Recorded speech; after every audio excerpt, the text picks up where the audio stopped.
What do we want? Land. When do we want it? Now. But what is it good for? Absolutely everything? Who wins? Who loses in the debate on land reform? Let's get started.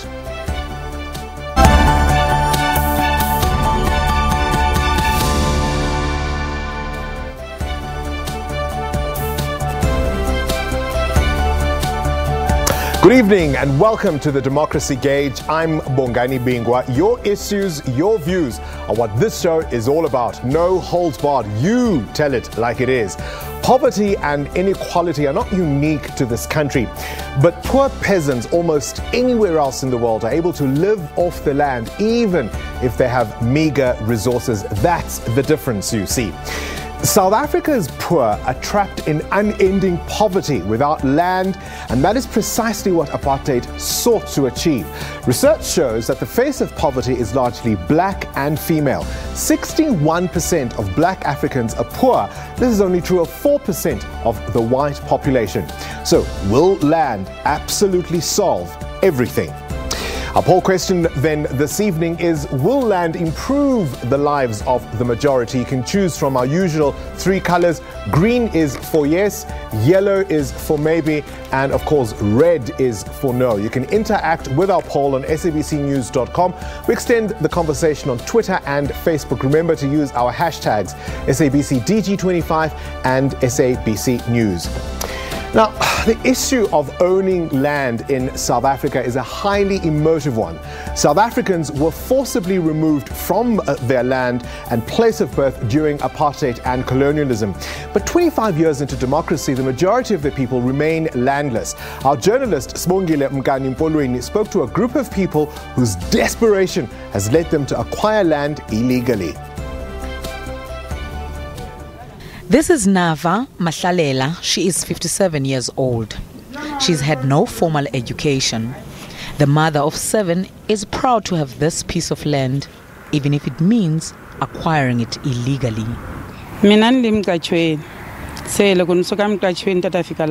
I was renting, then I got this place. I love it here. I even have my own garden.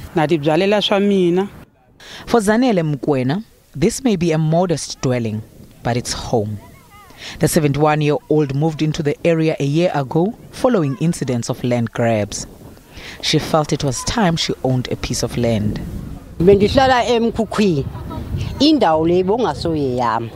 I was staying at the backyard shack at my son's house while he stayed at his house with his family until I found my own place. Now my life has changed and I'm very happy. But the land they are claiming to be theirs is illegally occupied. Owning this land has improved a lot in my life and other families staying here.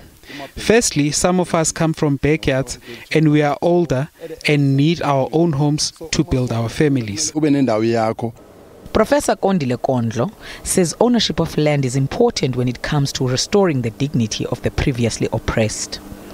In South Africa, we've got huge rural-urban migration. And when these guys arrive in cities, you see them squashed in squatter camps, in conditions of squalor. So the ownership of land in urban areas is very important for human settlement. But I'm also going to proceed and mention another important point. We must never forget, as we relook our approach to land reform. Urban agriculture, it's something that we need to start promoting. Urban agriculture, it's a very small scale, but it contributes to lowering costs of household food security. The land debate will certainly not be concluded in this election season. In fact, it's one of the key issues appearing in almost all manifestos. But for the people of eThwathwa, the land is inextricably linked to their national identity and sense of belonging. Sibongile Mkani, SABC News, Johannesburg. Well, we are joined now from Oxfam by the Land Rights Program Manager, Mthandazo Ndlovu. Welcome to the Democracy Gauge. Thank you very much for being with us this evening. Thank you for having us. All right, you're not going to be alone. We're also going to be going to our Cape Town studios there, where Nolundi Luwaya, who's the director for the Land and Accountability Centre, and that's based at UCT, and she joins us as well on the show. A very good evening to you, Nolundi, and thank you for joining us. Hello, Bongani. Thank you so much for having me. All right, Mthandazo, let me start with you. I mean, there is this idea that land is going to be the silver bullet to all our ills. We got the political settlement. Economically, the majority of South Africans remain excluded. Is land the miracle solution we've all been waiting for? To a greater extent, yes. I mean, we need to redress the imbalances of the past, address the issue of inequality, dispossession, as you correctly pointed. Of course, then there's a necessity to have access to land for urban settlement, for urban livelihoods. And of course, in the rural areas, of course, much more of land is still required for small-scale farmers. Nolundi, we talk about expropriation without compensation, but I'm not convinced that all the politicians we hear across the spectrum who speak about this mean precisely the same thing. That's absolutely correct. I think that part of the challenge with this conversation about land expropriation without compensation is precisely the fact that it's not clear what is actually meant by land expropriation without compensation. And above that, what is not clear is what the plan looks like for effecting land expropriation without compensation. And so in part, I think what we're seeing is the potential for the land expropriation without compensation question to erase and override the more pertinent and challenging aspects of the land reform program. And those include, the challenges with the restitution program and the challenges with the state's ability to redistribute land. I mean, in an election year, is there a case to be made that the politicians are aware what the temperature is on the ground, and so we're appealing to maybe a populist sentiment without a plan, exactly as you say? And isn't evidence of that the fact that this parliament has concluded without this issue being resolved? One would be inclined to say that it is an appeal to a more populist rhetoric. And part of the reason why I would say that is because we haven't fully explored the extent to which the constitutional provisions, as they are currently crafted, actually enable us to be creative when it comes to expropriation and the issue of compensation. And so there is certainly, I think, a rational underpinning to an argument that says that this really is about using the land question as a way to draw particular narratives, but also as a way to draw particular voting constituencies. Well, Mthandazo, I mean, you're hearing what the other view of this is. There are those who even say we don't even need to tinker with the Constitution. We've had 25 years to have an effective land reform program. It's full of corruption. We've wasted billions, and we've transferred far less than what we said we would in 1994. Well, it's a complex thing. I mean, to add to that, quite a higher percent, I think the agricultural land is worth around 250 billion, and over 60% of that is already money owed to the banks currently by the current commercial farmers. We regard land as a public good. If it's a public good, I think it's necessary to have certainty from a policy perspective that it should be in the hands of the state. The state must have an interventionist... Sure, but it's that very state that for the last 25 years has been dilly-dallying, twiddling its thumbs on this thing, wasting money. Even in this current budget, it's got less than 1% to deal with land reform. You can't surely tell me that this government is actually serious about it. Yes, the state has spent between 60 and 80 billion rand over the last 25 years on land reform, in acquiring and purchasing land, and most of it, 70% of the land that has been acquired by the state has actually gone to urban settlement. So there's a greater need for land actually in the urban areas for housing purposes, but as well for addressing urban poverty. We have got a growing levels of urban inequality and urban poverty that needs to be addressed. Of course, there's a convergence of political expedience by political parties, but I think that now is the time to get to So what's the plan? Nolundi says we don't have a plan. The day after, Parliament has already voted to amend the Constitution. The day after that happens, what's the plan? The government must just get its act together. It must have an inclusive and reform land commission. It must also perhaps introduce institutions such as the land ombudsman to deal with previous and similar cases that are related to corruption. And also it must clearly have a lands identification committee and a selection committee. It must have an inclusive land governance infrastructure that would then enable it and a land redistribution system that allows people to participate. Given an example, the issue of, for instance, Kolobe in the Eastern Cape, where the Department of Minerals and the mining companies have also had an interest to access and displace communities, were saying to reform the land governance issue, the issue of free and prior informed consent must be also legislated. That's a great example. Yeah. Nolundi, I mean, we've seen that the face of rural poverty is obviously black and very much female. And cases like Kolobe and others show you exactly how those communities have been left behind. In all the talk about how all of this is going to happen, are you convinced that that demographic is going to be served? I am not, certainly not by the current debate. And the reason for this, Bongani, is that the problems with the land reform program really have different impacts depending on where you live. And so as a rural South African, the large part of the challenge is that their land rights, especially those held under customary law and customary systems of law, are not secured in law. There is, at this point, very little protection for somebody who has held a generational customary law land right in their rural homeland. And of course, the issues spread across the urban spaces as well. We sit with significant spatial inequality. And so I am very concerned that the premise that the land expropriation compensation issue will be able to solve this multiple array of issues is actually unrealistic. We must remember that expropriation without compensation is but one component of a multi-streamed program. And without the other elements of that program being strengthened, being well resourced, then expropriation without compensation runs the risk of also stagnating and runs the risk of us sitting another 25 years from now with an unresolved land question.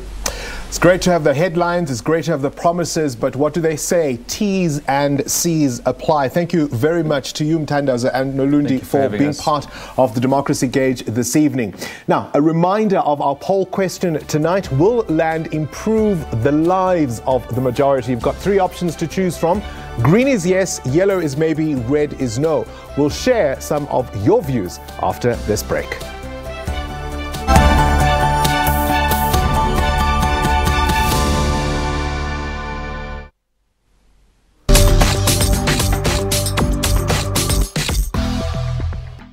More residents are barricading the streets, preventing cars from moving. Even police are battling to try and make their way through. They're saying basically that they're sick and tired with the city of Joburg. Our police, they are roaming around with the events here in Alexandra, taking bribes to these Somalian shops. People, they're not working here.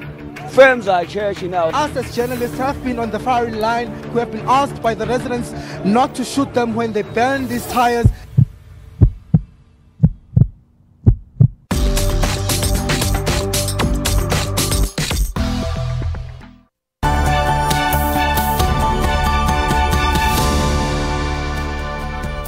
Welcome back. It's your voice, it's your views here on the Democracy Gauge. All right, let's go to our social media pages and find out what you are saying there. On Twitter, here we go.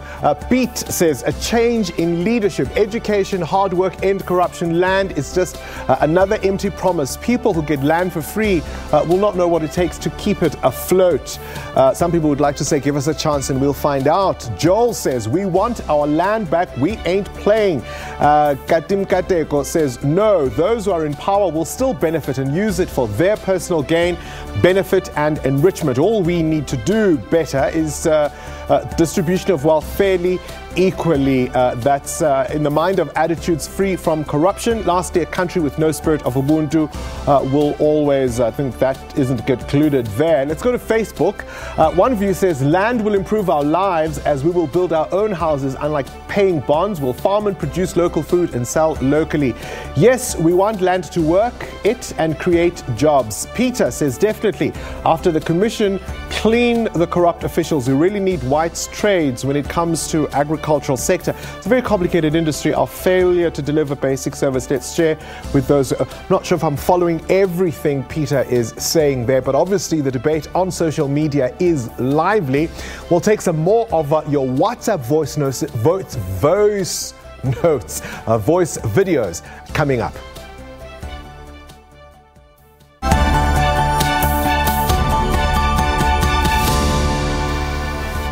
The People's View. See, I'm just too excited because, of course, in this section of the program, we allow you to interact with us and share your views candidly. So here are those promised WhatsApp videos from One Sabelo and Figile.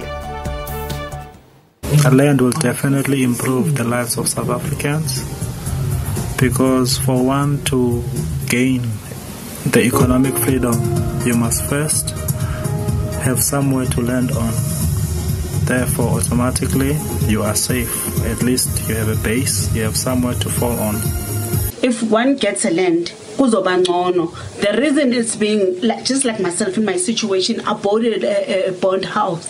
And when I go to trench, I couldn't pay the bond and I couldn't pay my services, my rent and taxes. Then my house was in auction, where I went back to informal settlement, where I think it will be better for me because now I've got land, then I will build a house, which with the money that I was paying, almost like 6,000 rand a month for the whole 15 years, I would have built a mission. So I think from now, government needs to give people land, and people that will build whatever size of the houses that they want, and and not to enrich our bank. And hence even the Bible even says, so let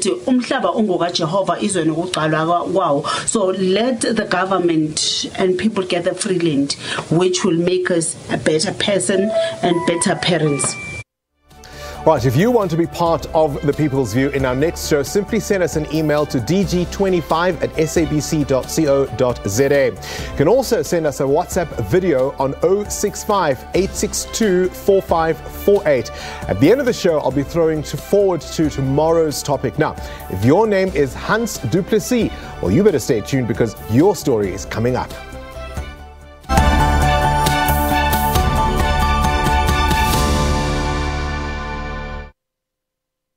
It's all things gangster and power in the kingdom of KwaMashu as two families immerse in the contradictory world of church and crime. Uzalo, weekdays at 8:30 p.m. on SABC 1. Mzansi, for sure.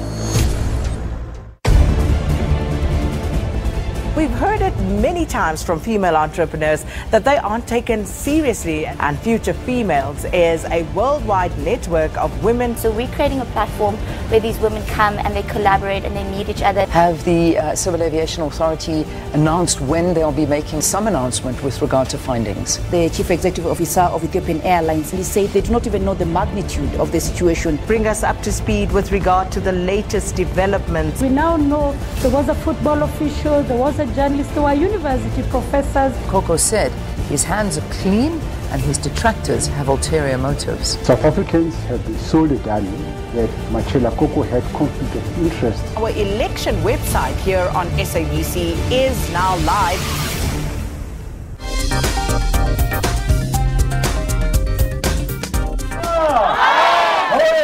South Africa decides.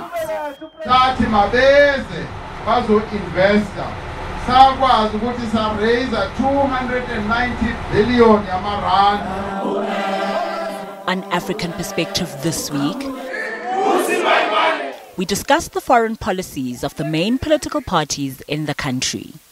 On the 8th of May, when we vote his government out of this town. From Cairo to Cape Town, Madagascar to Morocco, we are one thing.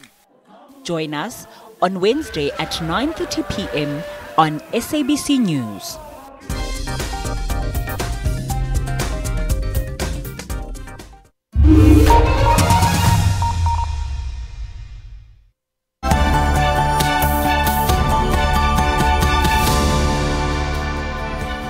Well, as you know, in the last few weeks, we've crisscrossed the country to find out the views of ordinary South Africans, from people who are homeless to academics and lawyers. Today is no exception. You can find all these stories, by the way, on our elections website at sabcnews.com/elections. And there's the map, and you can click on any of these icons to listen or watch some of these stories. Today, of course, we're in the Northwest, and we're looking at the researcher and academic Hans Du Plessis. That's his story. He's best known for his love for Afrikaans and the written word. In 2002, he published a book of Griqua poems and ignited an interest in this specific Afrikaans dialect. Here's his story.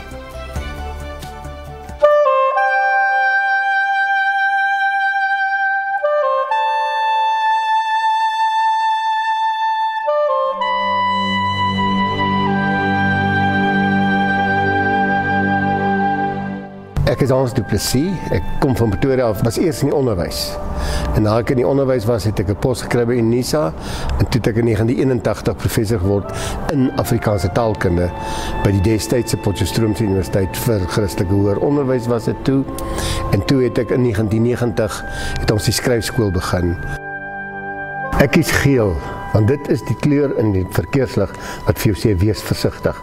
Demokrasie is 'n wonderlike stelsel, maar as hy verkeerd toegepas word, is dit 'n baie gevaarlike stelsel. Dan is dit so gevaarlik soos 'n goeie grondwet wat nie geïmplementeer word nie. Die aarde, my broerse, is die Here se. Die aarde, my broerse, is die Here se.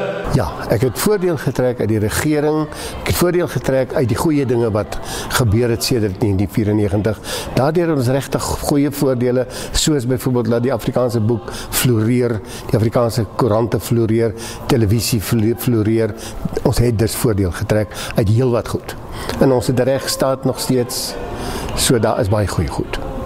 In 1994 was ek die dag met die stemdag. Was ons, ek en my vrou en Naomi, ons huishulp.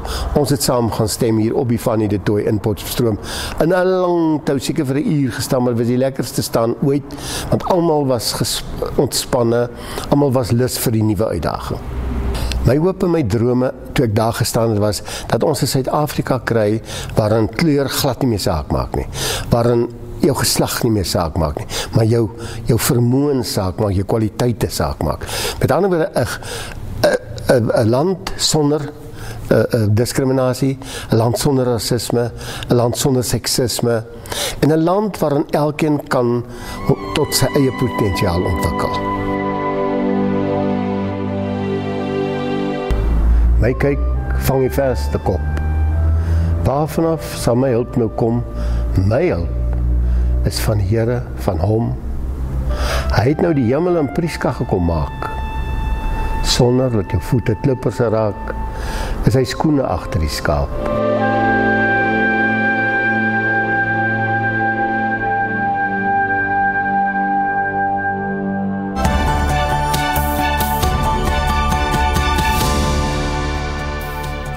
Well, every day on the show, we return to 1994 to remind you of the build-up to that first democratic poll. And of course, this day, 25 years ago, then the ANC leader, Bantu Olumisa, addressed supporters at Buhlokong Stadium in Bloemfontein.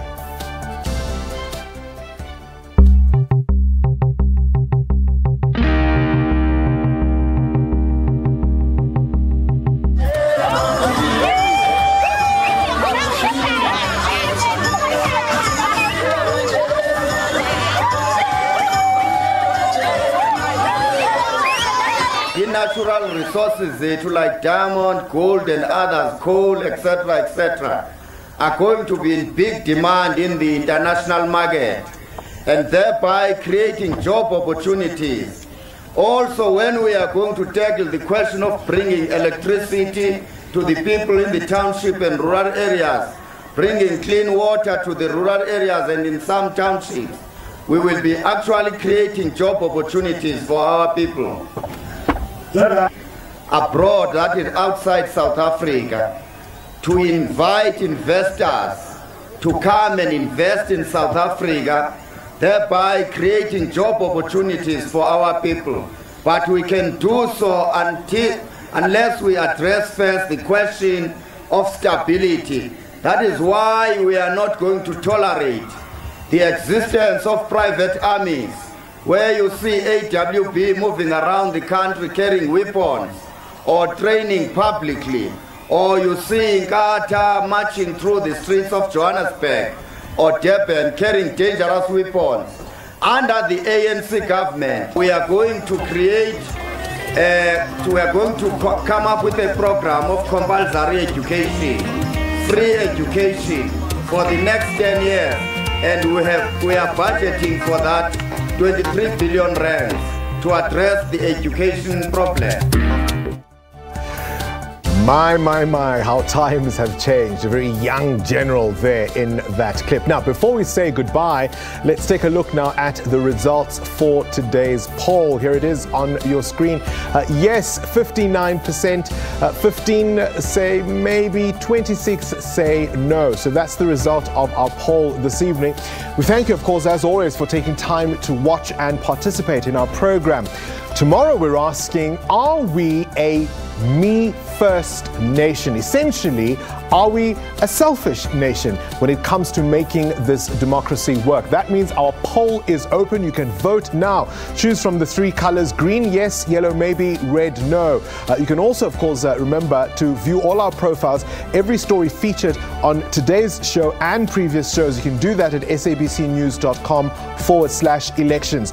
And if you want to be part of the People's View in our next program, send us an email, dg25@sabc.co.za. We'll also take your WhatsApp videos on 065 862 4548. Send those to us under 30 seconds, please. Tell us who you are, where you're from, and make your views heard. We might just play them from tomorrow's show. Well, thank you for watching. From me and Fortune, Good night.